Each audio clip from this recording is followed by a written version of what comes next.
Përshëndetje të nderuar teleshikues, ja ku takuam sërish në këtë edicion informativ ku në vim juftoj që të ndiqni informacionet e përgatitura. Edi Rama ka nisur një vizitë zyrtare në Korenë e Jugut, kur i kthehet pas 24 vitesh nga vizita e tij e parë në vitin 2002 si kryebashkiak i Tiranës. Gjatë qëndrimit 4 ditor, ai pritet të zhvillojë takime me drejtues shtetëror dhe përfaqësues të biznesit për forcimin e bashkëpunimit ekonomik. Në fokus janë teknologjia, inovacioni dhe investimet e huaja. Vizita përfshin edhe pjesëmarrje në forume ndërkombëtare për leadership dhe zhvillimin global. Kryeministri Edi Rama ka nisur një vizitë zyrtare në Korenë e Jugut duke rikthyer në këtë vend pas 24 vitesh. Hera e parë që ai kishte vizituar Seulin ishte në vitin 2002, kur mbante detyrën e kryetarit të Bashkisë së Tiranës. Gjatë kësaj vizite 4 ditore, kreu i qeverisë shqiptare pritet të zhvillojë një sër takimesh zyrtare me autoritetet e larta koreane, si dhe me përfaqësues të kompanive të mëdha ndërkombëtare. Në qendër të diskutimeve do të jetë forcimi i bashkëpunimit dypalësh dhe zgjerimi i partneritetit ekonomik mes Shqipërisë dhe Koreasë së Jugut. Një fokus i veçantë i agjendës së Ramës janë fushat e teknologjisë, inovacionit dhe transferimit digital me synimin e rritjen e investimeve koreane në Shqipëri dhe zhvillimin e projekteve të përbashkëta. Edi Rama do të marrë pjesë gjithashtu në një darkë mirëseardhje të organizuar nga Qendra për Leadershipin Asiatik dhe klubi Harvard i Koresë, institucion që promovojnë leadershipin dhe bashkëpunimin ndërkombëtar në Azi. Gjatë aktivitetit, i cili do të mbledhë përfaqësues të politikës, qeverisë dhe biznesit korean, kryeministri shqiptar do të ketë edhe një takim me homologun e tij nga Korea e Jugut, Kim Min Seok, dhe me CEO-n Samsung, Lee Ja-yong. Në ceremoninë hapse në konferencën e leadershipit aziatik, Rama do të mbajë një fjalë përshëndetëse, ndërsa më pas do të marrë pjesë në një panel diskutimi me temë Bisedë me udhëheqës, një epokë transformimit të madh, strategjisë, një kombi të vogël. Në këtë panel ai pritet të trajtojë sfida globale nga këndvështrimi i Ballkanit Perëndimor, strategjitë e vendeve të vogla dhe një botë me ndryshime gjeopolitike, si dhe rolin e inteligjencës artificiale dhe inovacionin digital në qeverisje. Kryeministri shoqërohet në këtë vizitë nga bashkëshortja dhe delegacioni zyrtar, ndërsa pas qëndrimit në Seul me 21 maj, ai pritet të udhtojë drejt Tokios me ftesë zyrtare të homologës japoneze.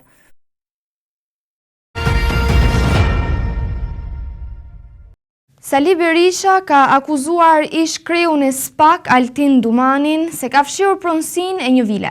Deklarata u bë këtë të hënë pas zbatimit të masës së sigurisë detyrim paraqitjeje ndaj Berishës. Ai tha se dispononin dokumente që sipas tij provojnë këtë pretendim. Berisha shtoi se ka vendosur t'i bëjë publike në këtë moment. Ish-kryeministri Sali Berisha ka hedhur akuza të forta ndaj ish-kreut të SPAK-ut Altin Dumani duke pretenduar se ky i fundit ka fshirur pronësinë e një vile. Deklaratat u bën këtë të hënë menjëherë pas paraqitjes së tij në zbatim të masës së sigurisë detyrim paraqitje. Sot do t'ju tregoj për vilën ku banon Altin Tropini, të cilën në qoftë se ju bëni një check-up, një kontroll të intervistave të tij, ai thot se në atë vilë unë banoj me qera dhe se me dokumenta shtetërore kanë deklaruar se vila është ndërtuar pothuajse e tëra para martesës së Troplinit me Ariklën. Pra, Dumani e deklaron martesën të ndërtuar në vitin 2000, madje edhe të shtruar në faltore, ku luteshin dhe paguonin para çifti anglez, Bell dhe bashkëshortja. Në një kohë kur në vitin 2004, toka ishte ar. Berisha deklaroi se disponon prej kohësh dokumentacionin që sipas tij promovon ekzistencën e pronës dhe mënyrën e fshehjes së saj. Këtu keni dokumentat e legalizimit. Këtu keni hartën e 307 metrave tokë. Këtu keni legalizimin. Pristi, keni legalizimin në vitin 2016. Berisha kërkoi largimin e Dumanit nga detyra si prokuror i SPAK-ut. Le t'i kërkojmë këtij largimin e menjëhershëm. Largimin e menjëhershëm nga detyra. Teksa foli për ndikimin e qeverisë mbi sistemin e drejtësisë, lideri demokrat tha se përgjigjja e vetme e opozitës do të jenë protestat, e cilat do të rifillojnë në muajin qershor për shkak se përgjatë 2 javëve Partia Demokratike do të zhvillojë procesin e saj të brendshëm zgjedhor. Në mënyrën më të fuqishme do vazhdohet me protesta, por siç e dini, janë nga sot gjerë me datën 30 dy ngjarje të mëdha. Është referendumi për votbesimin e kryetarit dhe është kuvendi kombëtar. Tani ç'është e vërteta, këto janë procese që kërkojnë punë, kërkojnë përgatitje teknike, kërkojnë një punë të gjerë. Ndaj dhe të siguroj që ditët më të para të qershorit do të jetë kryengritja paqësore më fuqishme që ka njohur Shqipëria. Ervin Saliani është drejtuar strukturave drejtuese të Partisë Demokratike të Shqipërisë, duke kërkuar lejimin e kandidimit në zgjedhjet për kryetar partie. Ai kërkon anulimin e vendimeve për përjashtimin e tij nga partia dhe nga gara, duke pretenduar se nuk ka shkelur statutin e PD-s. Në garën për drejtimin e partisë, kandidati i vetëm mbetet Sali Berisha, ndërsa zgjedhjet pritet të zhvillohen më 23 maj. Në prag të zgjedhjeve të kryetarit të Partisë Demokratike, ish deputeti Ervin Saliani ka kërkuar zyrtarisht nga organet drejtuese të Partisë Demokratike të Shqipërisë që t'i mundsojnë pjesëmarrje në garë përballë Sali Berishës. Përmes një letre drejtuar strukturave të partisë, Saliani kërkon anulimin e 2 vendimeve që e prekin drejt për drejt, përjashtimin e tij nga partia dhe përjashtimin nga gara për kryetar. Sipas tij, këto vendime janë të pabazuara pasi ai nuk ka shkelur statutin e PD-s. Në demokraci nuk ke mundësi të zgjedhësh kundërshtarin dhe ndaj për mua nuk përbën asnjë problem që kandidat të jetë Sali Berisha dhe për këtë arsye nuk kam asnjë kërkesë procedurale për ta përjashtuar atë nga gara. Ai të jetë në garë bashkë me aleatët e tij Edi Ramën, bashkë me varësit e tij, bashkë me komisionerët e tij, si dhe bashkë me bashkëpunëtorët e tij në krimin e organizuar dhe unë do të jem përballë bashkë me demokratët në një betejë të vërtetë elektorale, shprehet Saliani. Saliani ka qenë aktiv muajt e fundit në takimin e të vendin ku ka kërkuar hapjen e partisë dhe ndryshimin e leadershipit aktual. Kjo lëvizje e tij brenda strukturave të PD-s ka sjellë përplasje të forta me drejtimin e partisë. Për këtë arsye, kandidatura e Salianit nuk është pranuar nga struktura drejtuese, duke e lënë Berishën të vetmin kandidat në garën për kreun e PD-s. Zgjedhjet për kryetar të Partisë Demokratike janë planifikuar të zhvillohen në 23 maj, ku pritet të votohet për drejtimin e ri të forcës kryesore të opozitës në vend.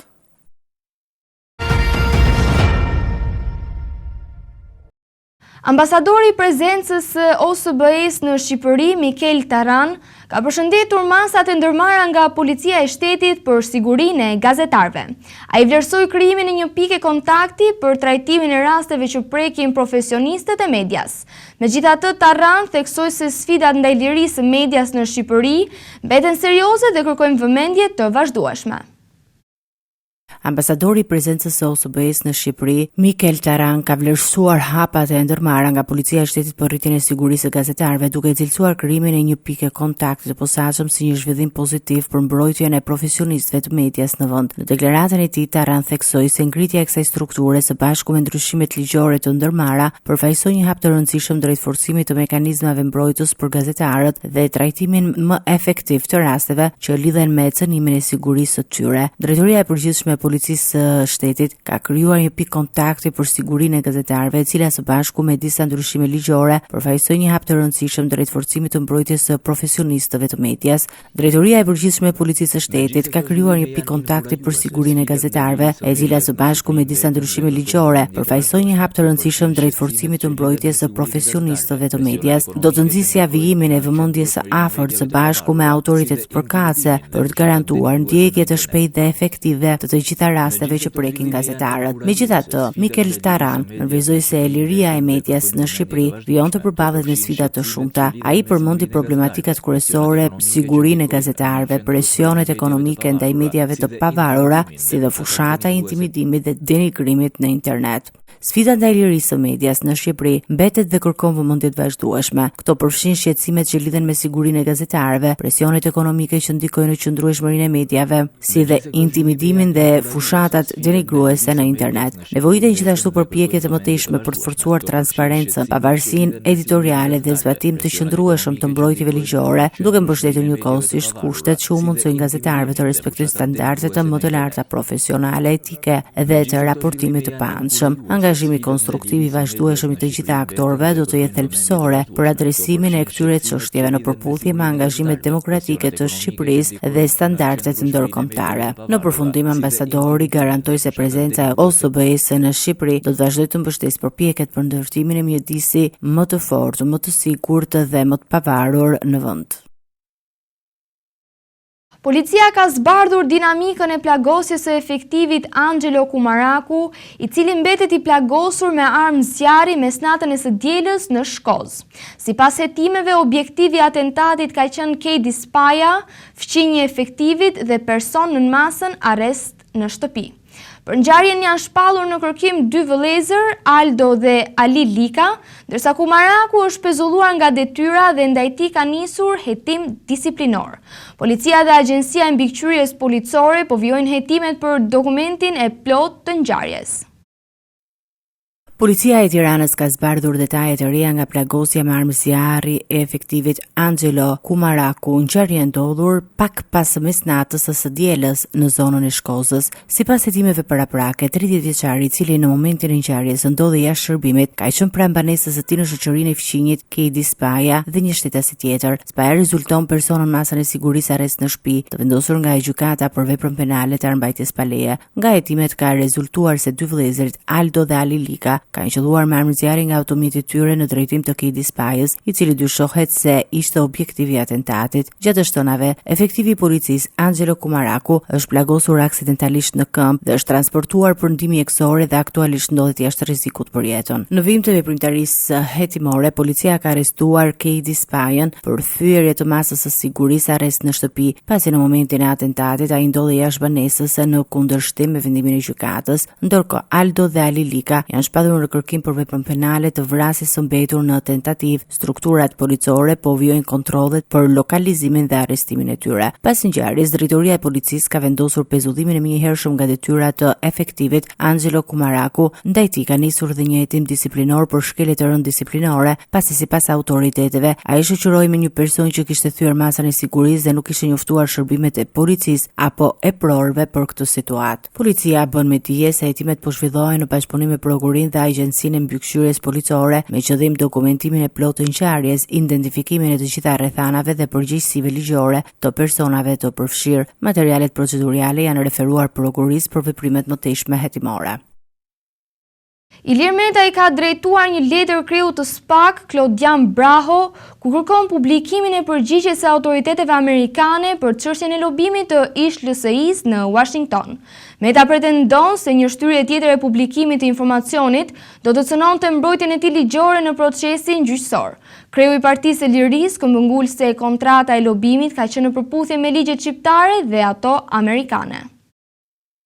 Kryetari i Partisë së Lirisë Ilir Meta i është drejtuar me një letër drejtuesit të SPAK-ut Klodian Braho, ku kërkon që prokuroria e posaçme të bëjë publike përgjigjen e autoriteteve amerikane lidhur me çështjen e lobimit të ish-lëvizjes socialiste për integrim me Shtetet e Bashkuara. Në letrën e tij, Meta shpreh se kjo çështje nuk lidhet vetëm me standardet e hetimit dhe të gjykimit ndaj tij, por edhe me nevojën për të garantuar proces të rregullt ligjor dhe për të shmangur sipas tij deformimin e procesit gjyqësor që është tashmë në shqyrtim në themel. Sipas Metës, me 23 qershor 2026 përfundon afati vendosur nga një gjykatë amerikane në zbatim të një kërkese të nisur nga Ministria e Drejtësisë së Shqipërisë. Kjo kërkesë kishte si objekt ndalimin e kompanisë lobuese për të dhënë informacion për LSI-n ose palë të tjera lidhur me kontratat e lobimit dhe pagesat e kryera mes palëve. Kontrata në fjalë mban datën 3 shkurt 2016 dhe sipas Metës është regjistruar si në SBA ashtu edhe në Shqipëri në përputhje me ligjet antikorrupsion të dyja vendeve. Kreu i Partisë së Lirisë kërkon nga drejtuesi i SPAK që të mos paraqitet një kërkesë e re për shtyrjen e afatit të publikimit të informacioneve që lidhen me marrëveshjen mes kompanisë GSIS dhe LSI-s. Sipas tij, një veprim i tillë do të bënte të pamundur ushtrimin efektiv të mbrojtjes ndaj akuzave të ngritura në këtë çështje. Meta thekson se marrëveshja lobuese ka qenë e lishme dhe transparente, duke insistuar se ajo është realizuar në respekt të plotë të legjislacionit shqiptar dhe amerikan. Nga ana tjetër, SPAK pretendon se ndonse marrëveshja në aspektin formal rezulton e rregullt, problematik mbetet burimi i financimit të saj, i cili sipas organit të akuzës nuk justifikohet me burime të ligjshme.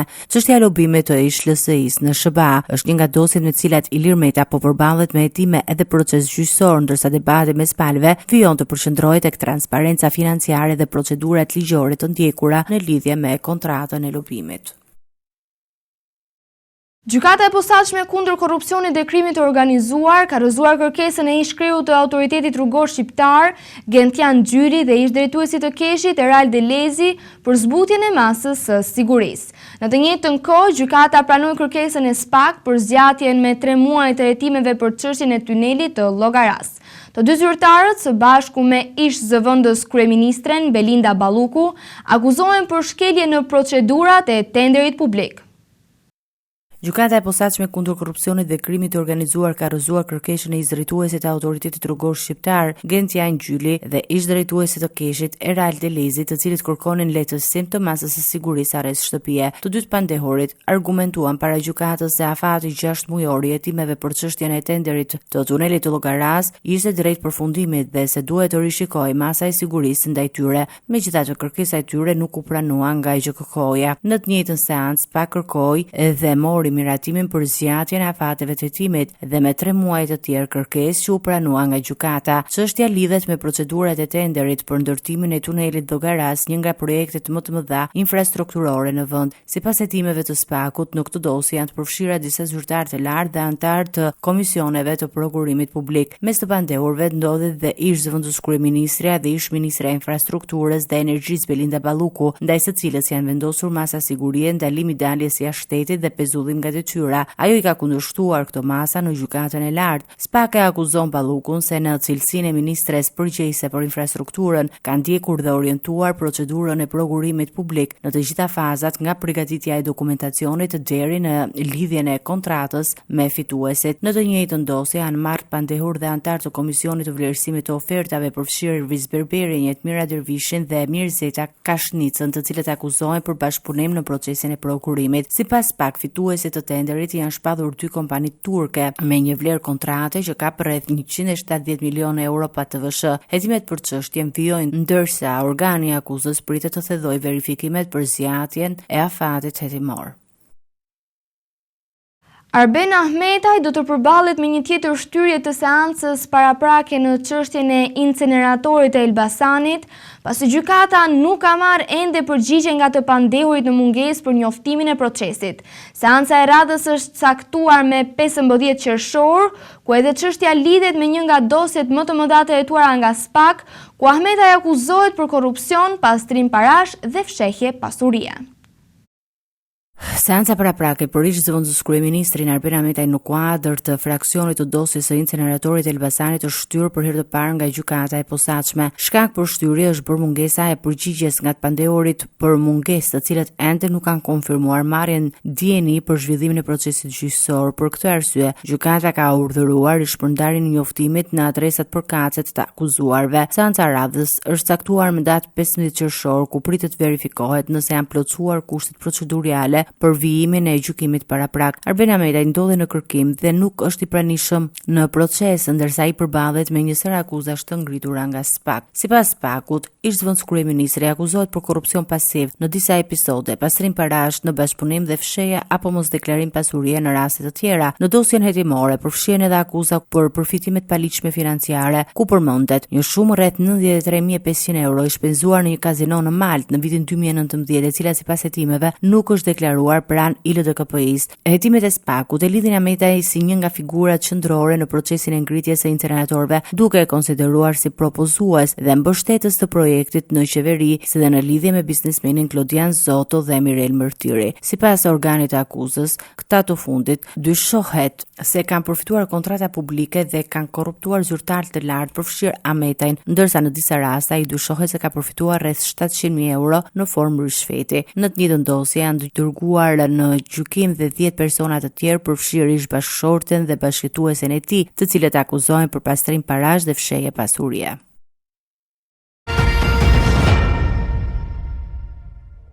Procesi i regjistrimit të votuesve jashtë Kosovës për zgjedhjet e parakohshme parlamentare është mbyllur me mbi 142.000 aplikime të pranuara nga Komisioni Qendror i Zgjedhjeve. Sipas të dhënave zyrtare, mbi 109.000 kërkesa janë aprovuar, ndërsa më shumë se 25.000 mbeten ende në shqyrtim. Pjesa më e madhe e diasporës ka zgjedhur të votojë përmes postës, ndërsa mbi 24.000 qytetarë janë regjistruar për votim fizik në ambasada dhe konsullata.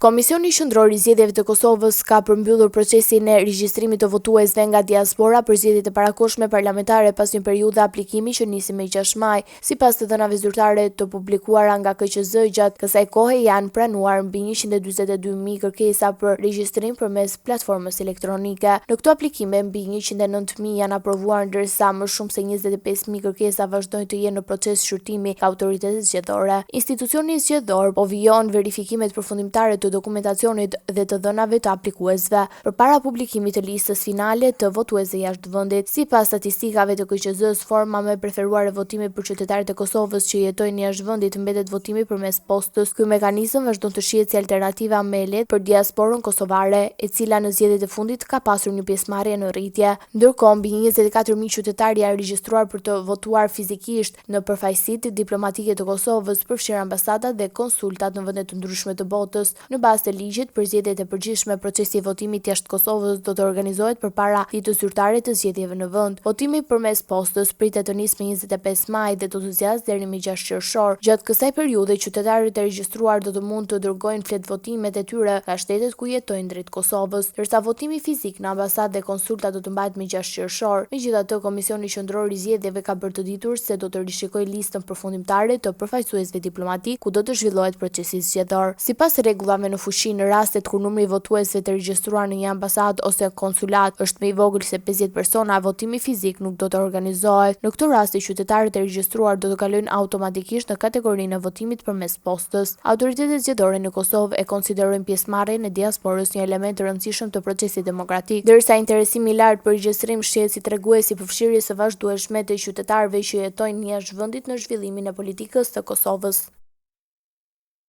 Të nderuar teleshikues, kjo ishte gjithçka që kishim përgatitur për ju në këtë edicion informativ. Së bashku do të rishihemi në edicionet e ardhshme. Deri atëherë, miru takofshim.